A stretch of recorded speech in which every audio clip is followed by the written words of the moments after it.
You can only understand this if you understand the genocide in Gaza as a fight between America's rule-based order and international law. The terrorist on the scene, the terrorist on the block is now the US, and together with it, the states that tag along, Israel and the rest, especially these days when there is so much strife. It opposes it because it reminds Israel and the US that there is international law. UNRWA is, of course, an expression of international law since it is a UN agency established in 1949 by a resolution of the UN General Assembly. In recent days, several countries, including the United States, Canada, Australia, Britain, Germany, Italy, the Netherlands, Switzerland, Finland, Estonia, Japan, Austria, and Romania have decided to cut funding for UNRWA, the agency that Palestinians have depended on for crucial services such as vaccinations and education for the past 7 decades. This move follows Israel's claim that 12 of UNRWA's employees were involved in the October 7 attacks on southern Israel, resulting in 1,139 casualties and 240 abductions.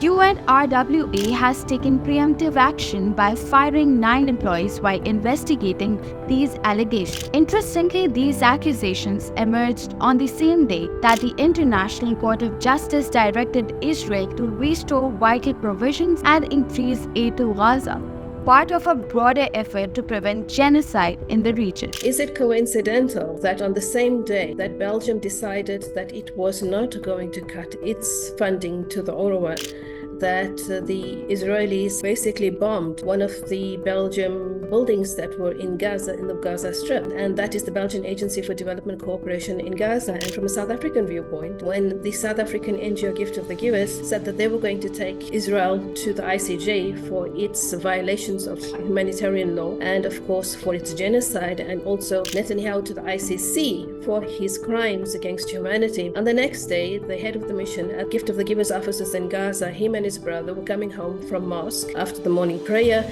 and they were murdered by Israeli forces. And like this, there are very many examples of individuals. If you look at Wael, the journalist for Al Jazeera, after he did his interviews, and the next day, so many journalists like him, days after that, each one of them was subjected to attacks by the Israeli forces, and this is the US-backed Israeli forces, and they were killed. They were intentionally murdered, they were bombed, or they were killed through sniper attacks. So is it coincidence?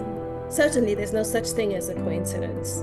And we know for a fact the US-backed Israeli defense forces have intentionally benefited from the United States. Israel's conflict with Gaza has resulted in the deaths of 152 UNRWA Palestinian employees, marking the highest casualties among UN staff since its inception in 1945. Many of these individuals lost their lives in targeted Israeli strikes on UNRWA hospitals and schools, which provide shelter to over 1 million displaced Palestinians in Gaza. Well, UNRWA is the lifeline of the Palestinians, but you can only understand this if you understand the genocide in Gaza as a fight between America's rule-based order and international law. So, the events around the Gaza genocide has confirmed this. If you look at the cancellation for the UNRWA funding by the Collective West, which is led by the US, this is a confirmation that there is a struggle between a rules-based order and international order. UNRWA is, of course, an expression of international law since it is a UN agency established in 1949 by a resolution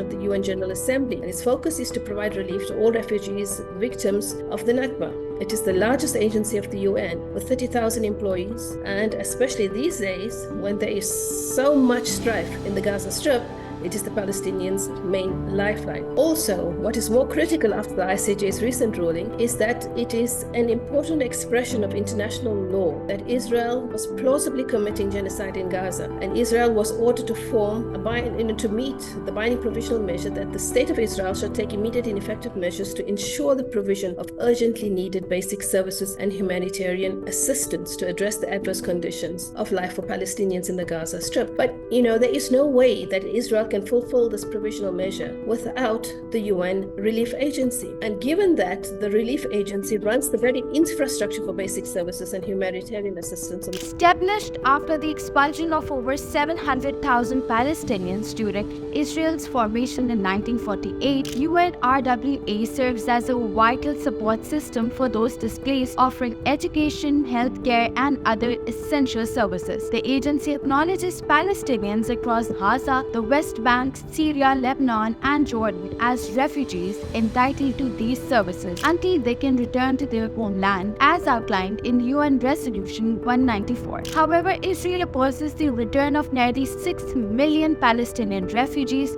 registered with the UNRWA, instead pushing Western nations to abolish the agency altogether.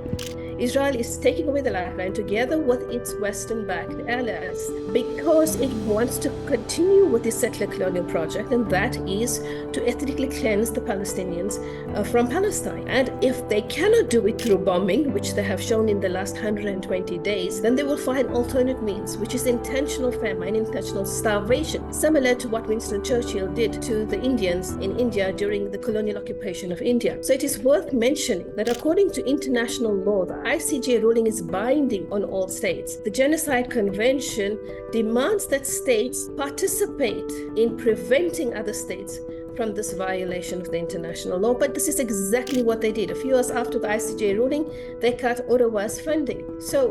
I believe at the moment that it's about close to 10 Western states. And you may ask, what is this rules-based order, that is in affront with international law?